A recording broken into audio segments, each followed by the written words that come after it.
데살로니가 전서를 우리 묵상하도록 하겠습니다. 1장 1절로 10절까지입니다. 1절에 수신 이 바울이 데살로니가 교인들에게 보낸 편지죠. 1절에 보면 수신자 수신처가 되겠습니다. 데살로니가 인의 교회라 되어 있고, 발신자는 바울과 실루아노 그리고 디모데라고 밝히고 있습니다.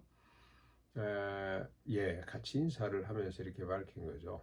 그런데 이 바울의 특징은 혼자가 아니고 늘 동역자들과 함께합니다. 어떤 편지를 봐도 꼭 같이 여러 사람의 이름으로 문안하고 또 시작하기도 하고 끝을 맺기도 합니다.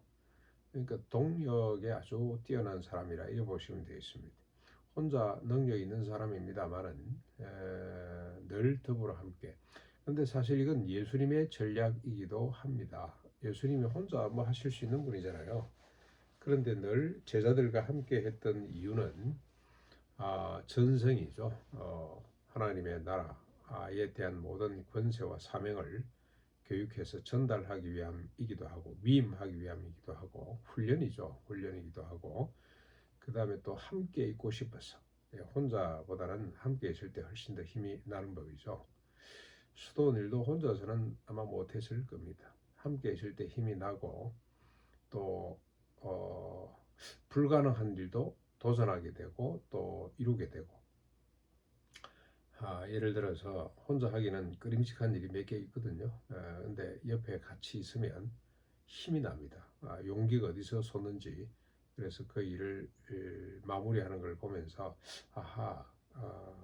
혼자가 아니고 더불어 함께가 중요하구나, 하나님이 이걸 기뻐하시는구나 그런 생각을 하는데, 이 바울도 그 일에 아주 뛰어난 사람입니다. 실루아노, 디모데가 데살로니가 교인들을 향해서 함께 문안하고 함께 위로하고 격려합니다. 시작 인사는 은혜와 평강이 너희에게 있을지어다. 늘 같죠. 이 은혜와 평강은 자기로부터가 아니고 하나님으로부터 공급되는 은혜와 평강을 강구하고 있습니다. 2절부터 4절까지는 데살로니가 교회를 향한 바울의 감사 그리고 확신이죠. 먼저 감사의 내용은 그들이 믿음의 역사, 사랑의 수고, 그리고 그리스도에 대한 소망의 인내가 끝이 없다는 겁니다.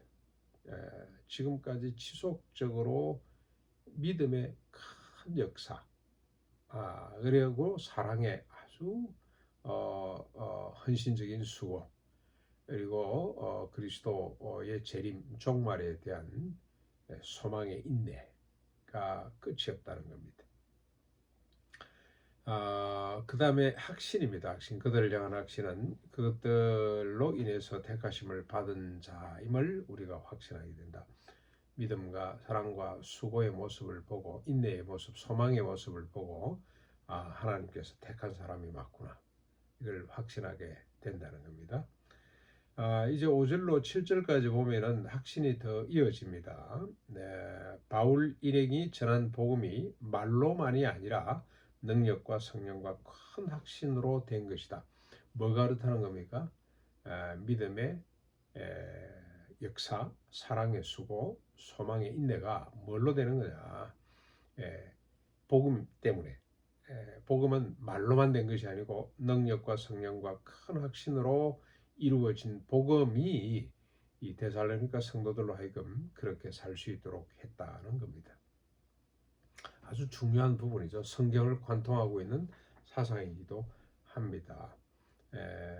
우리 의지로 이렇게 됐다면 사람이 칭찬을 받아야 되죠. 하나님께 감사할 일이 없습니다. 하나님을 예배할 일이 없는 거죠. 그런데 인간은 이렇게 안 돼요. 사랑의 수고 한두 번 할 수 있습니다만은 끊임없이 끝까지 할 수는 없어요. 그리고 또 믿음의 역사, 믿음으로 안 될 일을 되게 하는 것, 이거 사람이 하는 거 아닙니다. 그리고 우리가 끝까지 인내한다는 거, 소망을 품고 인내한다는 거, 이거 인간의 의지로 되겠습니까? 하나님이 주신 능력이죠. 십자가 부활의 능력, 성령님의 도우심, 이걸 확신하게 되는 겁니다. 바울은 데살로니가 성도들을 바라볼 때마다 복음의 능력이 얼마나 큰지, 십자가 부활의 능력이 얼마나 큰지, 그리고 성령님이 함께 계시고 도우신다는 능력이 무엇인지를 늘 깨닫고 감사하게 됩니다. 그래서 그의 감사가 우리처럼 많은 환난 가운데서 성령으로 말씀을 받아 주를 본받는 자가 된 것, 이것도 감사할 내용이죠. 데살로니가 성도들이 지금 이루고 있다는 겁니다. 그래서 저들이 마게도니아와 아가야 지방의 모든 믿는 자들의 본이 되고 있다는 것이 바울이 감사하는 내용입니다. 참 사역자들의 큰 기쁨은 하나님의 기쁨이시기도 하죠. 사역자들의 기쁨은 믿음이 자라는 것, 믿음의 역사를 보는 것, 사랑의 수고를 보는 것, 소망의 인내를 보는 것보다 더 큰 기쁨이 없습니다. 근데 이게 이 교회만 그런 것이 아니고 주변에 있는 모든 교회들에게 큰 확신을 주고 도전을 주고 있다는 것이 바울의 큰 기쁨의 내용이었습니다. 8절에 보면 또 감사의 내용이 나는데 주의 말씀뿐만이 아니라 하나님을 향한 그들의 믿음의 소문이 각지에 퍼지는 것. 이참 자신이 수고해서 또 헌신해서 복음을 전했는데 그곳에 교회가 서게 되고 그 교회의 믿음의 소문이 계속 아름답게 퍼진다면 얼마나 감사하겠습니까? 둘의 교회가 계속해서 좋은 소문이 나면 괜히 저가 기쁨이 넘치고 감사가 넘치게 되는 거죠. 아하, 이 복음이 제대로 작동을 하는구나. 복음이 이렇게 능력이 있구나, 힘이 있구나, 이런 것들을 깨닫게 됩니다. 9절, 10절 마지막으로 마게도냐 아가야 지방에서 들은 데살로니가 교인들의 소식을 또 이렇게 언급합니다. 그들을 격려하고 위로하기 위해서죠. 무슨 소식을 들었냐?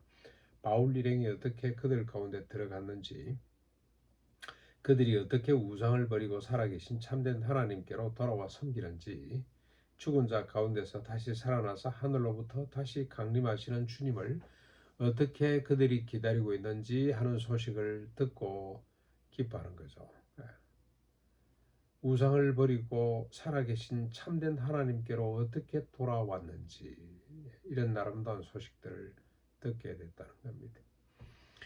여러분, 오늘도 믿음의 내용이 뭔가, 하나님의 하심이 뭔가, 부르시고 우리를 죄에 씻어주시고 새롭게 하시고 성령을 부어 하나님의 윤리를 행하게 하신다는 이 하나님의 행하신 일, 큰일이 뭔가, 우리 시편 126편에 보면 큰일이죠. 하나님의 행하신 큰일이 뭔가, 세 가지입니다. 믿음의 능력, 역사, 믿음으로 큰 역사. 무슨 역사겠습니까? 무슨 큰 업적을 남기고 이런 것이 아니고요. 다윗의 시편에 보면 131편에 보면은 큰 일을 향하기 위해서 내가 힘쓰지 않는다. 젖을 배불리 먹고 엄마 품에 누워있는 어린아이처럼 그렇게 되기를 원한다. 여기서 믿음의 큰 역사라는 것은 다른 게 아니고요. 다른 게 아니고 타자를 자기의 도구로 생각했던 사람이 타자를 섬김의 대상으로 자신을 타자를 섬기는 도구로 삼는 것, 이런 게 믿음의 큰 역사인 거죠. 자기중심적인 사람들이 그리스도 중심, 타자 중심의 사람으로 바뀌는 것, 이게 믿음의 큰 역사입니다. 그런 역사의 소식을 듣게 되는 거죠. 마치 주기로 작정된 사람처럼 끄트머리에 세워지는 것, 이런 게 믿음의 역사라고 할 수가 있겠습니다. 사랑의 수고는 뭐 말할 것도 없고, 이 믿음과 사랑과 소망은 함께 연결되어 있는 거죠. 그리고 우리가 인내의 근거는 뭡니까? 주님이 다시 오시면, 이 사람도 천국 가면. 그래서 우리가 우리 자신도 그렇습니다만 우리 주변에 있는 사람들을 위해서 기도할 때 어떤 믿음, 어떤 소망을 가지고 기도를 해야 되냐면, 그래야 우리가 중단 없이 할 수 있고 끝까지 인내할 수가 있습니다. 어떤 믿음이냐? 이 사람이 구원받은 사람이라면 죽기 이전에는 회심할 것이다. 네, 천국에서는 다를 것이다. 하는 소망을 가질 때, 그때 우리는 끝까지 인내하고 사랑의 열심을 다할 수가 있습니다. 실망하지 않을 수가 있습니다. 안 그러면 하다가 나중 지칩니다. 언제까지 내 이러고 있어야 돼? 이 사람은 아닌 것 같아.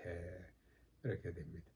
근데 죽기 전에는 반드시 될 것이다. 죽음 직전에는 이 사람이 회심하고 하나님 앞에 돌아올 것이다는 믿음을 가질 때, 천국에서는 이 사람이 새 사람 되어 있을 것이다는 믿음을 가질 때, 그때 그러니까 우리가 인내할 수가 있게 되는 거죠.